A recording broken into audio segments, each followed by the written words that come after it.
오늘의 말씀의 제목은 왜 성령인가? 우리 한 달 동안 복음에 대해서 말씀을 나눈다고 했습니다. 그래서 지난 주간에는 왜 예수인가에 대해서 말씀을 나눴는데 오늘은 왜 성령인가에 대해서 말씀을 나누겠습니다. 제가 목사가 되기 전에 가장 고민했던 것은 내가 예수님을 믿기는 믿는데 왜 좀 더 거룩한 성도답게 살지 못할까 하는 그런 고민이었습니다. 그리고 내가 만약 목사가 되고 나서 어떤 사건이 생길 때 내가 과연 담대히 순교할 수 있을까 생각을 해봤어요. 그런데 자신이 없는 거예요. 순교할 자신이 없어. 너무나 두려워. 또 순교까지는 그러다 좀 치더라도 행여 내가 목사가 되고 나서 자칫 잘못 부끄러운 실수를 하지 않을까. 참 얼마나 그런 일이 많이 일어나고 있어요. 그리고 자칫 잘못 내가 권력욕에 빠지고 명예욕에 빠지고 물욕에 빠져가지고 어떤 비리를 저지르는 목사가 되지는 않을까. 근데 내가 내 자신을 너무 잘 알잖아요. 대부분 사람은 자신을 압니다. 나의 본래적인 품성을 가만히 볼 때 그렇게 될 가능성이 너무나 많아. 정말이에요. 하나님 앞에서 적어도 좀 부끄럽지 않은 사람이 되었으면 좋겠는데 부끄러운 일을 저지를 가능성이 너무나 많아. 그래서 기도했습니다. 하나님, 나 같은 사람은 목사가 되면 절대로 안 됩니다. 그런데 왜 나에게 그런 마음을 목사가 되려고 하는 마음을 주셨는지요? 그래서 저는 절대로 목사 안 됩니다. 그래서 매우 긴 시간 동안 목사가 되지 않기 위해서 도망 다녔습니다. 나는 안 됩니다. 그리고 방황했습니다. 그리고 도망을 어디까지 왔다고요? 한국에서 미국까지 도망왔습니다. 여러분, 우리 사람이 예수를 믿으면은 뭔가 믿지 않는 사람들과는 좀 달라야 되는데 그렇지 않기도 하지 않습니까? 우리가 예수를 믿는다고 하는데 우리는 교회만 있으면은 내 주위에 어떤 교회만 있으면은 죄악을 즐기려고 합니다. 조금만 나에게 유익이 된다 싶으면은 우리 쉽게 거짓말하고 매우 작은 일에도 쉽게 사람을 속이고 배신하기도 합니다. 한국 교회나 미국 교회도 보면은 교회 지도자들이 각종 스캔들과 문제를 일으킵니다. 교회 지도자들이 서로 분쟁하고 교회가 떠들썩하게 분열합니다. 얼마나 크고 작은 추태를 부리고 그리고 거기서 새어나오는 이야기를 들어보면 너무나 비정상적인 생각들, 비정상적인 행동을 하고 있어요. 예수 믿는 사람도 그렇게 하지 않는데 생각이 좀 저럴까? 행동이 좀 저럴까? 참 행여나 또 그런 것에 조금이라도 연결된 사람이 있는가 싶어가지고 있을지도 모르니까 그렇게 구체적으로 이러면 되지 못합니다. 그래서 이 세상 앞에서 얼마나 조롱거리가 되는지 몰라요. 예수쟁이들이 그래. 정말 우리 예수 믿는데 왜 그럴까요? 고민되지 않아요? 고민된다면 그 사람은 정말 양심적인 사람이라고 생각해. 그런데 이런 부끄러운 이야기가 어제 오늘의 이야기가 아닙니다. 한국 교회만 있는 이야기 아닙니다.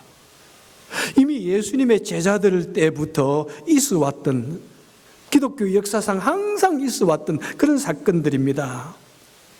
여러분, 제자들 보십시오. 모든 것을 다 버리고 예수님을 따라다니는데 그 12명 속에서 어떤 일이 일어납니까? 누가 반장할래?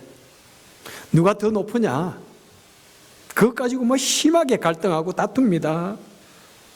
예수님을 따라다니는 제자 가룟 유다는 예수님을 3년이나 따라다니면서도 불구하고 그는 물욕으로 예수님을 팔아버립니다. 물질적인 탐욕. 뭐 우리는 안 그런 것 같아요. 조금만 나에게 물질에 이익이 된다 싶으면은 우리도 참 예수 믿는다고 하면서 예수님 얼굴 뜨겁게 만들고 배신하는 일이 얼마나 많은지요. 베드로 보십시오. 자타가 공인하는 반장입니다. 예수님 제자 중에 반장입니다. 그런데 그가 예수님께서 어디에 간다 그러니까 주님 내가 죽음을 내어놓고 어디든지 내가 죽더라도 따라가겠습니다. 이렇게 큰 소리 쳐놓고는 작은 여자아이 앞에서 예수님을 모른다고 그 예수님의 이름을 저주까지 하며 모른다고 합니다. 죽는 게 너무나 두려워가지고 작은 여자아이 앞에서. 초대교회는 어땠나요? 초대교회 내에서도 참 부끄러운 일들이 많이 있었습니다. 고린도 교회의 문제를 한번 쭉 읽어보십시오. 기가 찹니다. 뭐 한국교회 뭐 유도 아니에요. 응? 고린도 교회 내 문제는 서로 파가 나눠져 있어. 누가 아볼로 파냐, 누가 바울 파냐, 누가 베드로 파냐. 이야, 참 대단해요. 제가 목회를 하면서 사람은 어딘가에 딱 줄을 서가지고 자신이 확 드러내기를 원하는 걸 그것을 뼈저리게 느꼈어요. 그래서 한국 교회는 뭐 팀 미니스트리 꿈도 꾸지 마세요. 제가 처음 목회를 할 때 팀 미니스트리를 했는데 꿈도 꾸지 마세요. 절대로. 정말 힘듭니다. 누군가 한 사람 뭐 큰 소리 치고 좀 힘이 있다 싶으면 단번에 거기 줄을 살려고 하는 사람이 있습니다. 그래서 한국 교회 제발 없어져야 될 것이 참 많은데 뭐 또 그런 것도 구체적으로 말하다가 상처받을 분이 있으니까. 교회 내에 어떤 일이 있었냐면은 음행을 행하는 사람들이 있었답니다. 너무 부끄러운 음행이라는 거예요. 얼마나 부끄러운지. 교회가 순수를 지켜야 되는데 거기에 보니까 세상 사람들도 하지 않는 음행이라고 이야기하고 있습니다. 더더욱 교회 내에서 어떤 문제를 다투다가 세상 법정에 수를 했습니다. 소송을 걸었습니다. 이야, 세상 법정에 나가면 얼마나 이 사회 속에서 더 떠들썩하게 문제가 되는지요. 한국 교회 종종 있지 않았습니까? 뭐 이렇고 하다가 안 되니까 법정에 수를 합니다. 정말 그러면 이제 온 세계 다 까발려지는 거예요. 성경에는 분명히 세상 법정에 나가지 않도록 해라 이렇게 했는데, 그리고 이 고린도 교회는 아주 심각하게 도덕적인 그런 태만이 만연해 있었습니다. 그래서 사도 바울이 무엇이라고 경고합니까? 음행하는 자나 우상 숭배하는 자나 간음하는 자나 도둑질하는 자나 술 취하는 자는 하나님의 나라를 유업으로 받지 못한다. 이렇게 무섭게 경고합니다. 그만큼 그것이 그 교회 내에 그냥 모두가 그냥 일상적으로 행하듯이 있기 때문에 사도 바울이 이렇게 강하게 그들을 향하여 경고하는 것입니다. 여보세요. 여러분들이요. 우리 사람은 이렇게 예수를 믿어도 아직도 죄악되고 악하고 약한 그런 모습이 너무나 많습니다. 그런데 말입니다. 그렇게 연약하고 사고뭉쳐의 사람들에게 어느 날 놀라운 사건이 일어납니다. 어느 날 한순간에 하루아침에 그들의 인격과 믿음이 완전히 변화되어지는 경청동지할 놀라운 사건이 생깁니다. 바로 그것이 오늘 한 부분이 본문에 나오고 있지 않습니까? 자, 본문의 내용이 뭐냐면은 이 베드로와 요한이 백성들 앞에서 복음을 전합니다. 수많은 사람들이 모여있는 데서 복음을 전합니다. 그랬더니 대제사장이 그들을 잡아가지고 말합니다. 네가 뭔데 도대체 이런 일을 행하느냐? 무슨 권세로 이런 일을 행하느냐? 그러면서 18절에 보니까 너는 다시는 예수의 이름으로 말하지 말고 가르치지도 말라 급박을 줍니다. 여러분, 이 대제사장의 무리들이 얼마나 무슨 사람들입니까? 그들은 예수님을 죽인 사람들입니다.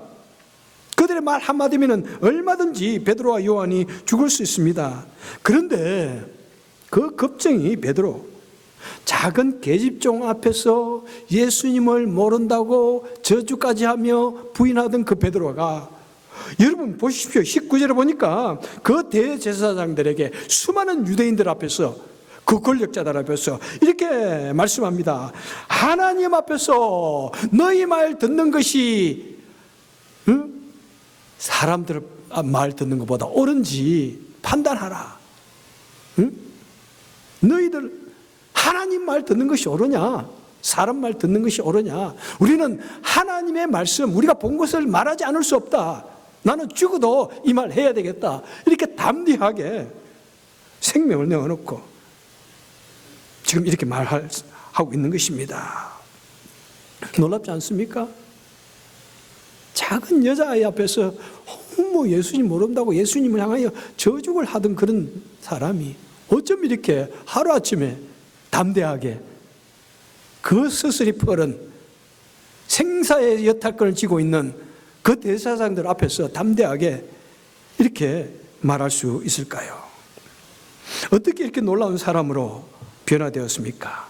8절에 보면은 이렇게 말씀합니다. 성령이 충만하여, 베드로와 요한이 지금 성령이 충만하여서 무슨 일입니까? 지금 사도행전 2장에서 성령의 대강림 사건을 경험한 후에 그들이 성령의 충만함을 받고 이렇게 담대하게 사람이 완전히 변화되어졌다는 것입니다. 여러분, 성령의 충만함을 받으면 어떻게 됩니까? 첫째, 성경의 진리가 깨달아지고 믿어집니다. 13절에 보니까 베드로와 요한이 하나님의 복음을 담대히 전하는 것을 보고 사람들이 말합니다.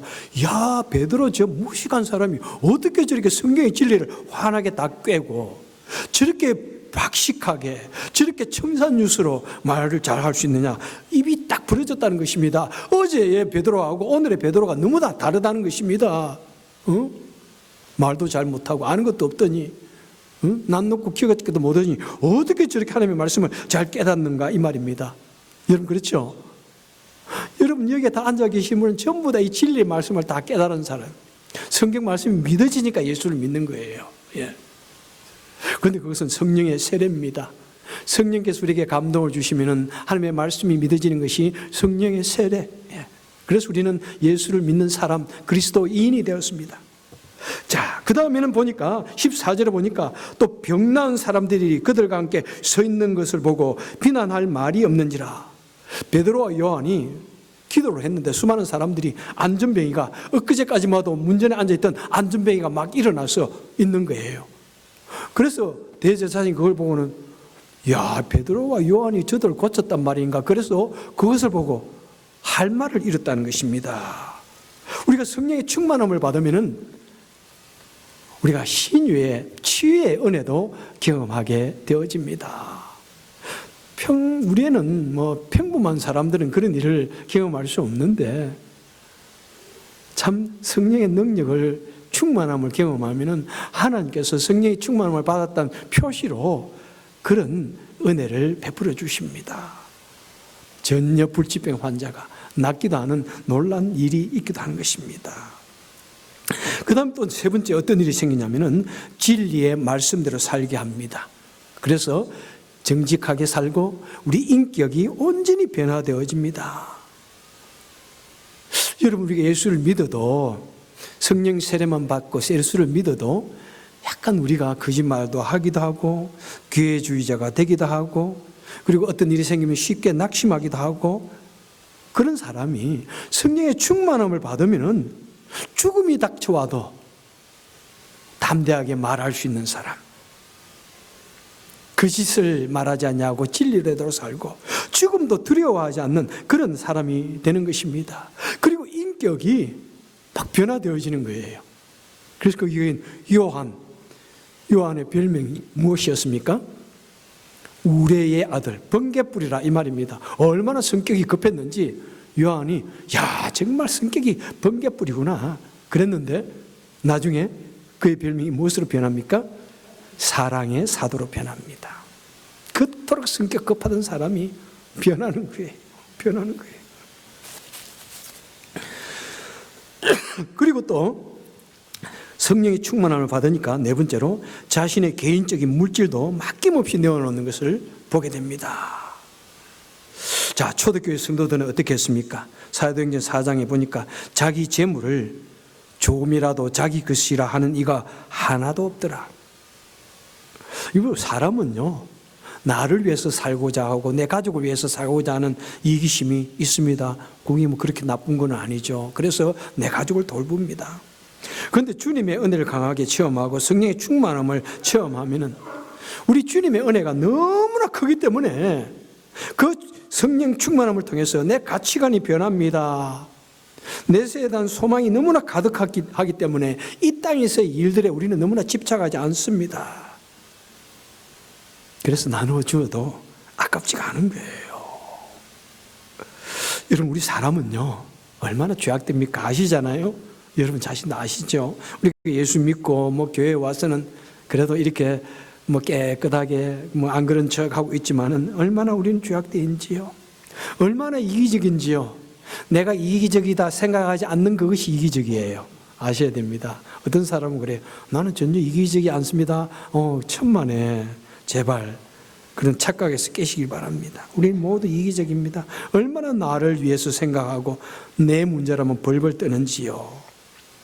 그리고 우리는 죽음 앞에서 무섭게 떠는, 권력 앞에서 무섭게 떠는 겁쟁이입니다.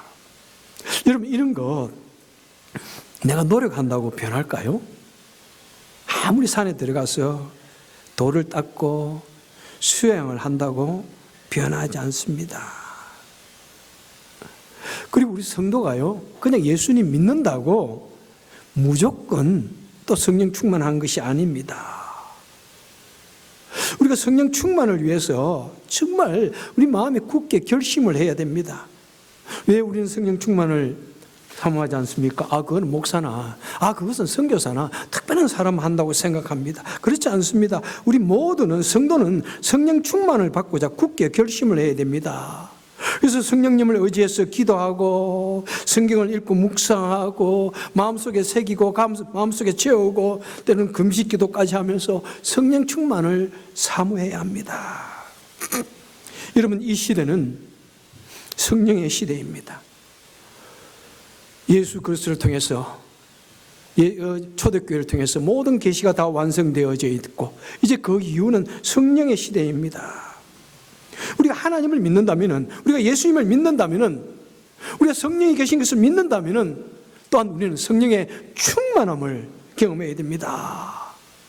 그냥 하나님이 계신 것 같아 그것까지는 안 된다는 것입니다. 강력한 하나님의 성령의 능력을 경험하고 내 마음이 성령으로 가득 차야 됩니다. 여러분, 특별한 사람만 성령 충만 받는 것 아닙니다. 우리 모든 기독교인들은 성령 충만을 받아야 합니다. 그래야 기독교인이면서도 변화되어진 기독교인, 온갖 시험과 고난도 담대하게 이겨내는, 혼자 자기 연면에 빠져가지고 끙끙 앓는 것이 아니라 담대하게 이겨내는 그런 믿음의 그리스도인들 되는 것입니다. 어떻게 하면 이런 성령의 충만함을 받을 수 있습니까? 초대교회 성도들은 어떻게 했습니까? 사도행전 1장에 보니까 아버지께서 약속하신 것을 기다리라 하는 이 말씀을 듣고 그들은 열심히 기도했습니다. 제가 가만히 계산을 해보니까 약 7일 동안 열심히 기도했습니다. 거기에 보니까 더불어 마음을 같이하여 전혀 기도에 힘썼다고 말씀하고 있습니다. 같이 모여가지고 여러분, 하나됨의 이 기도의 시간, 여러분 정말 성령의 감동을 받기 원하면은 한번 그런 그룹들을 좀 만들어가지고 제가 일주일 동안 같이 기도했으면 좋겠어요. 참, 제가 수련회도 가고 그러면은 3박 4일 정도 하면 조금 아쉬워. 성령의 은혜, 감동이, 은혜가 있으려고 하면 우리는 내려오잖아요. 한 일주일 했으면 좋겠다는 생각을 해봅니다. 예? 그들이 약 일주일 동안 정말로 마음을 같이하여 더불어서 전혀 기도에 힘썼더니 사도행전 2장에 보니까 마가의 다락방에서 하늘로부터 성령의 대강림의 이 사건, 이것이 있었던 것입니다. 그래서 거기에 있던 모든 제자들이 성령의 충만함을 받고 방언을 말하고 변화되었고, 그러면 죽음도 불사하는 믿음의 사람들이 되어져서 그 길로 뛰쳐나와서 복음을 전합니다. 여러분들이요, 우리 성도들에게는 이 성령 강림의 사건, 성령 충만의 사건이 있어야 합니다.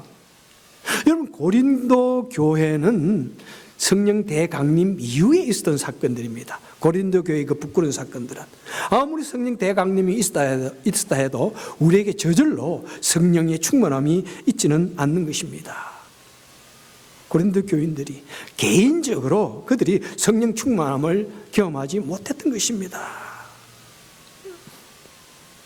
그래서 여러분, 우리 모두 개인들 예수를 믿지만은 내가 성령 충만함을 받아야 되는구나, 그것을 자각하고 그것을 위해서 기도하고 성령 충만을 경험해 보아야 합니다.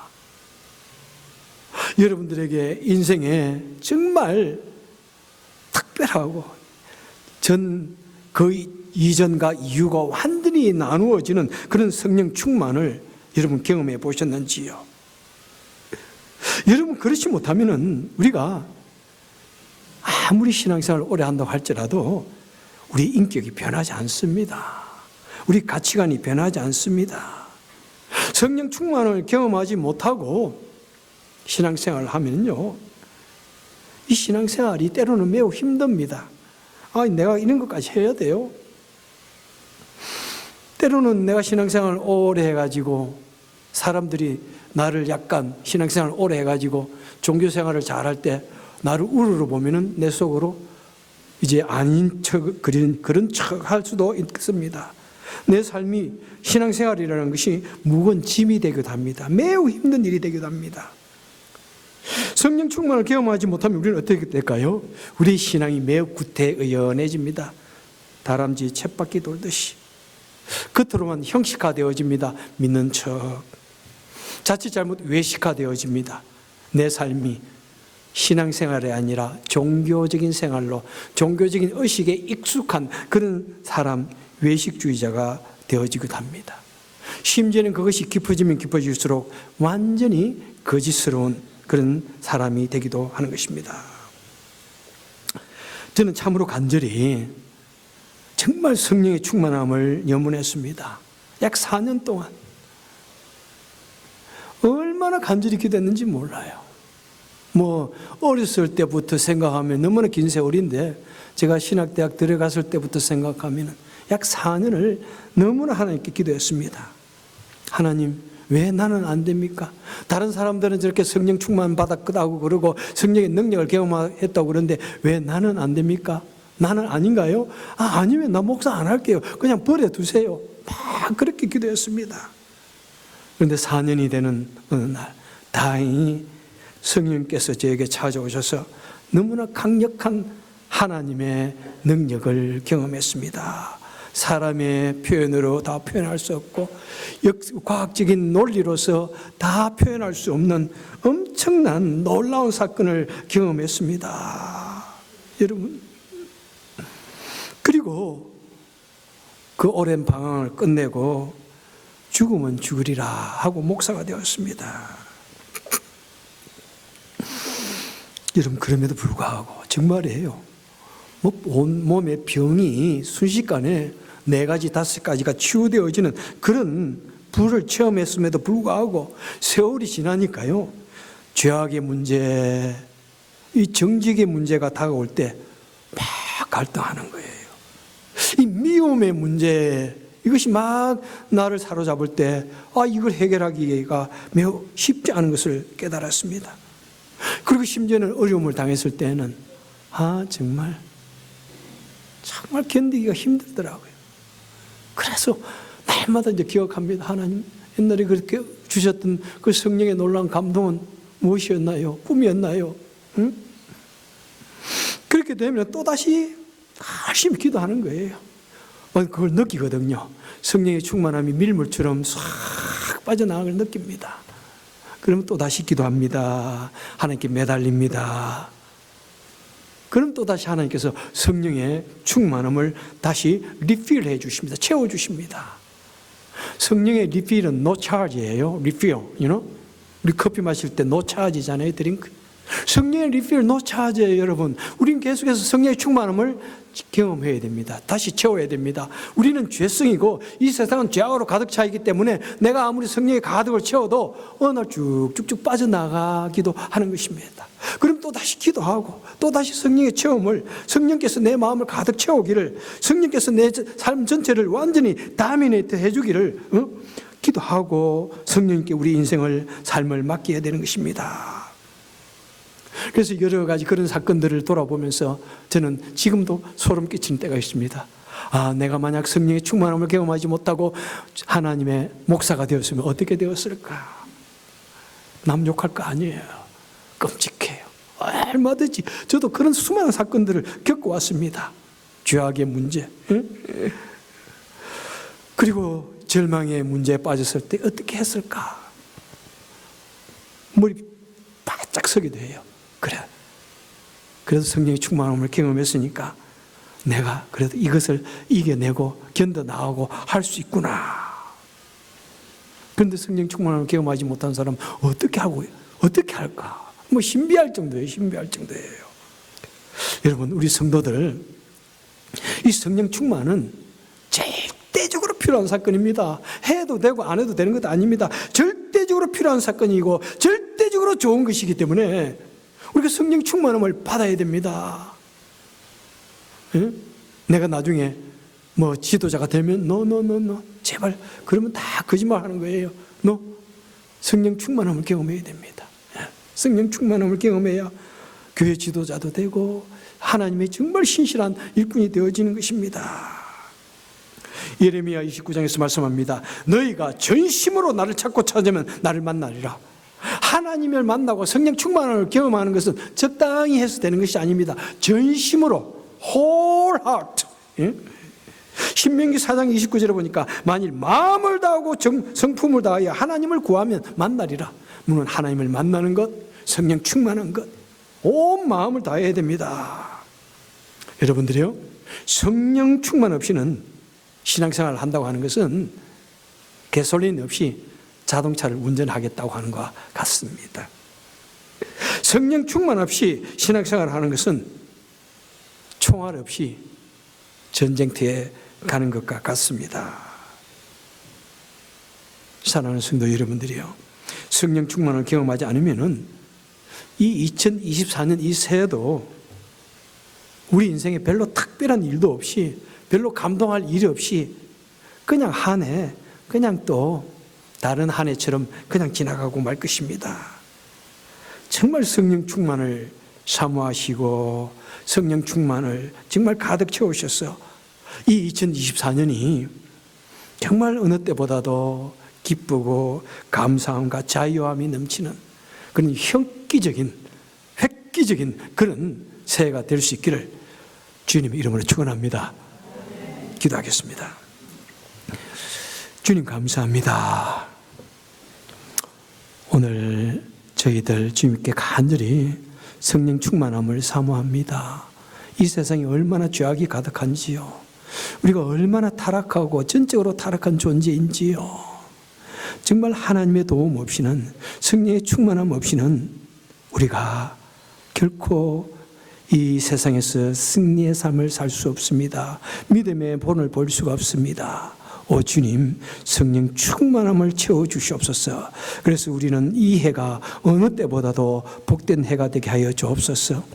오늘도 저희들 주의전에 나올 때 빈손으로 나오지 아니하고 주님께 드릴 예물을 정성껏 준비하고 드리기를 원합니다. 이 세상이 우리 주인이 아니고 물질이 우리 주인이 아니라 영원한 나라를 바라보며 주님 앞에 주님께 쓰임받기 위해서 드립니다. 바치는 손길마다 기억하여 주시고 하늘의 신령 복으로 채워주시고 무엇보다도 우리는 바칠수록 더 놀란 하나님의 은혜와 축복을 경험하게 하여 주옵소서. 예수님 이름으로 간절히 기도합나이다. 아멘.